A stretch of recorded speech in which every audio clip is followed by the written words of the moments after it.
Bir jigit bir nemeni baydan kızmatını kıladı ekan. Qo'sh. Biroq bay korrupsioner ekan. Bay korrupsioner, qo'sh. O jigitning haqini berib o'tadi. Ol qandaycha pul berdi? Jigitga ta'siri bormi, yo'qmi? Ta'siri yo'q. Al aqısın qizmatini olib o'tadi. Misali bir orus cho'chqa sotadi da. Men taksime tushib oldi. Aneriken жеткирдим, cho'chqaning ақшасын berdi da menga. Menga adal bol. Neken? Orus emas, şöyle Qırgızdı dile aytayın. Kumar oynadı, arak satat. Çöntöğü menen, taksiga oturdu, ayda Batkenge. Batkenge çen alıp geldi, berdi. Al taksist kim nekene? Adal. Al kumardan taptı o, kızıktırып aytaga. Ağa aram. Buğa adal. Бұл менетini алып атады. Мақұл? Ошы коррупционер балакат салакат, бұл қызмат қылды. Сантехникасын оңдады, светін оңдап берді, келишим сүреді, мынча ақша бер, бұныққа адал. Бұныққа адал. Пайғамбарымыздың үй бүлесінде садақа жеген арам қылынған. Садақа біз жесек бола береді, бір-біріміз. Байларға зекет арам. Байларға зекет алған арам, ал кембағалдар алыш керек. Байлар садақа жесе болады. Зекет жесе болбойды. Түшініп алыңыздар. Еми, зекетті капырларға берсе болбойды. Мұсылмандарға ле бересің. Садақаны капырға берсең деле бола береді, мұсылманға берсең деле бола береді.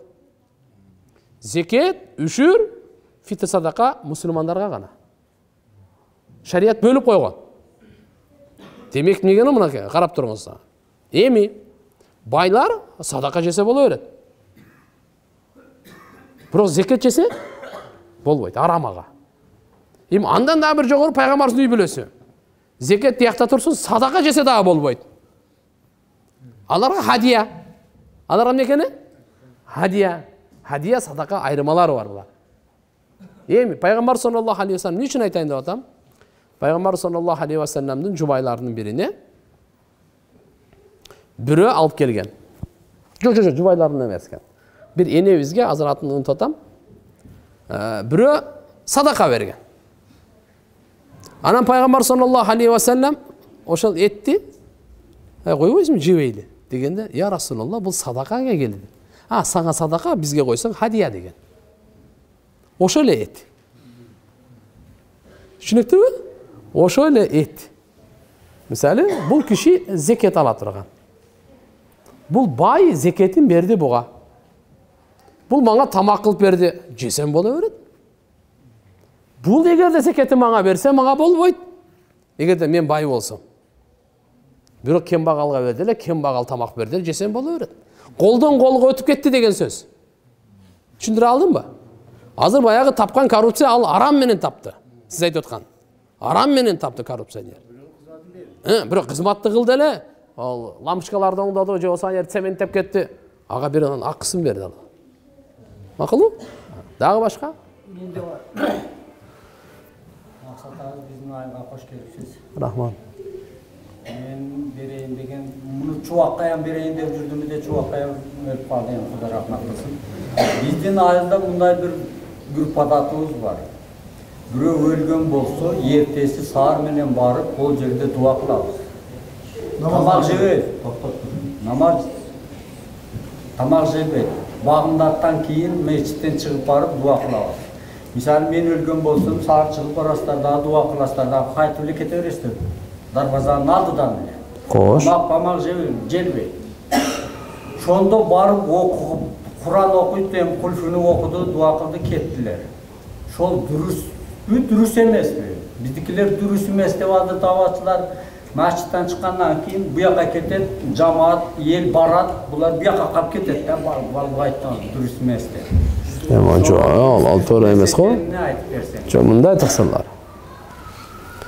Киши өткөндөн кейін үйінен көңіл айтып бару шариатыбыздын милдети. Мұсылмандың ақысы. Ачық айтайын, ұғып алыңыздар. Bir үйдөн жаназа чыкты, ал үйгө өлүм периштеси келди, сүрүлүү болуп калды.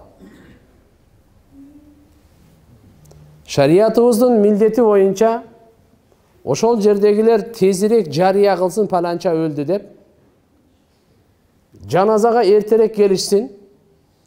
Bunun en birinci kafan dafan kepinin gömgöndün hareketin bolsun. Ayıldın bardığı oşağa hareket kılışsın.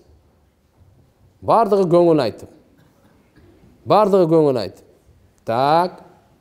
Bu birinci iş bolup atat. Mümkün boluşunça kavar ugar zaman barış gerek. Bağımdatты kütüp oturup aile. Geçkurun ölgön bolsa geçkurun ele barış gerek. Koşunalar ayıldıklarının moyunda mildet. Bizden ne kızmat?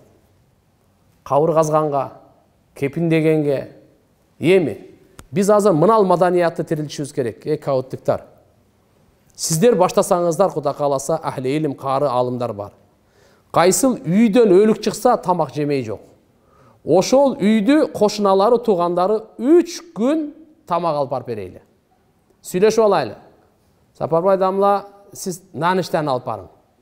Экөөбүз абетин алып барайлы. Дамла, аксакал экөө сүйлөшүп, кечкисин алып барсын. Биз ошо кошуналарыбыз, алар азыр чоң жоготууда, кайгыда. Өлгөндүн үстүнө көмгөн кылып, өздөрүн тамак жасата койбой, көп кайгыра бербе. Ич тамак ич ок. Мына жумуртканы жеп ал. Кичине тотоп берем. Эл келип атат, кайра неме болуп атат. Азмыз эчтеке болбойт. Тамак жеп ал. Деп кошуналар, туугандар карап турсун. Баткен эми каяктан? Москвадан келди. Оштон geldi, Бишкектен geldi konoktар. Koşunalar ап кетип калсын. Не кылып кетсин? Ал үйдөн 3 күнгө чейин аза күтүү күнү. Пайгамбарыбыз айтып койгон 3 күн аза күтүү күнү. 3 күндөн кийин 3 күндүн ичинде мурас маселесин чечишсин.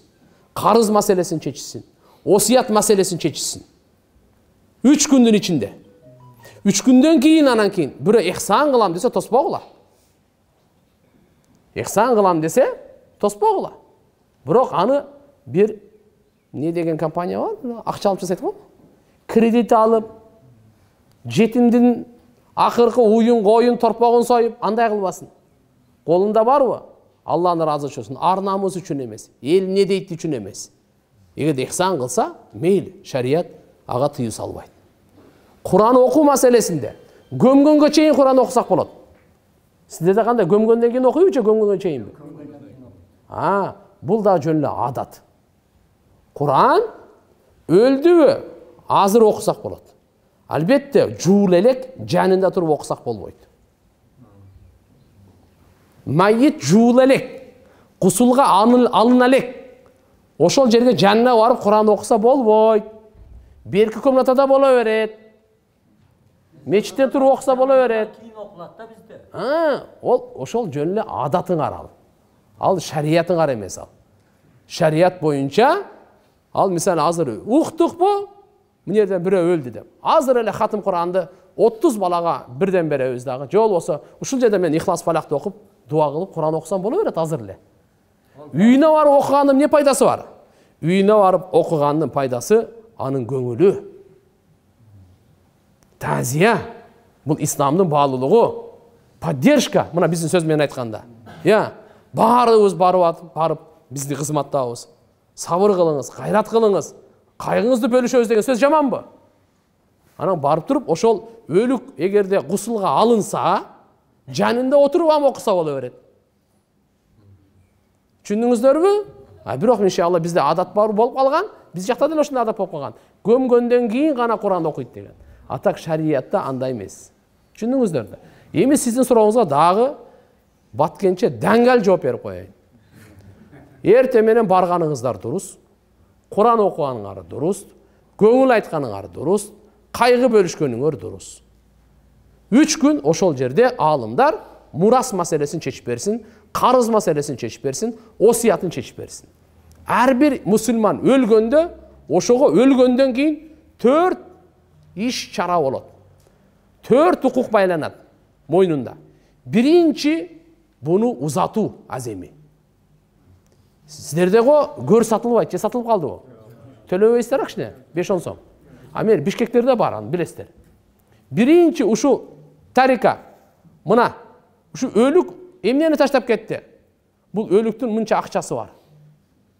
Макулбу? Ушул акчадан эң биринчи ушу көр сатып алганга, өлүктү жуганга, эгерде акчага жууса, кепин акчага сатылса, машина менен алып барганга бензини, кыскасы ушуга акча чыгарылат. Түшүндүңүздөрбү? 10 000 сом таштап кетти эле. 1000 сому 500 сомуна көр сатып алдык. 200 сомуна кепин сатып алдык. 300 сомун көр казгандарга бердик. Кыскасы ушул акчадан ушуга кетет. Биринчи иш бүттү. Экинчи иш карыз маселесинде. О бир аксакал барды. Мага атаң 200 сом карыз. Мага 100 сом карыз. Далили менен. Болду. 100 сом сиздики. 200 сом сиздики. Барды карыздарды. Эгерде таштап кеткенде дагы ушунча карыздары бардыгын бергенге туура келет. Эч кандай мурас пурасы болбойт буда. Карыздардын бардыгын бериш керек. Карызы жокпу? Болду. Үчүнчү ишке өтөбүз. Ал кандай? Мурас. Мурас маселесинен мурда осият деген бар. Эгерде бул осият айткан болсо өлөөрдөн мурда, балам, ушу сууга суу чыгарып койгула мен атымдан. Же бир садака кылып койгула. Же болбосо ажылык кылып койгула. Же мешитке жардам берип койгула. Кандай гана бир осият айтты. Же о бечара бар эле, ошо жесир бар эле, ошого бир берип койгула. Кандай осият айтсын? Осият айткан болсо, 3төн биринен жүрөт. 1000 сом кетти эле, кепин депинине. Карызы жок экен, 9000 сом калды. Эми осияты 3000 сомго гана жүрөт. Атабыз бирок айтып коюптур, канча? 5000 сомдук осият айтып койгон экен. Шарият айтат 3000 сомдук жүрөт дагы, калганы жүрбөйт. 3төн бири жүрдүбү? 3төн 2си калды. 3төн 2си эми мураскорлор бөлөт. Мураста канча? 25 киши. 15 эркек, 10 аял. Эгерде болсо булар, жалпысынан айтам.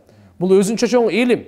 Негизгиси өлүктүн аялыбы, эгерде өлүп калса эркек, аялы барбы, жокпу? Эгерде аял болсо күйөөсү барбы, жокпу? Так, бул бир. Ата энеси барбы? Бала чакасы барбы? Ушул эле каралат азыр. Өлү ушу майит өлгөндүн бала чакасы болсо, анда бир туугандар ассаламу алейкум. Силерге 1 сом жок. Түшүнүктүбү? Бул эми өзүнчө мурас илими бар. Эми ошон үчүн мынакей 3 күн кайгынын күнүндө ушул иш чараларды кылыш керек. Андан кийин ихсан боло берсин жана башка. Барып Кур'ан окуса боло берет. Көңүл айтса боло берет. Башка суроо барбы?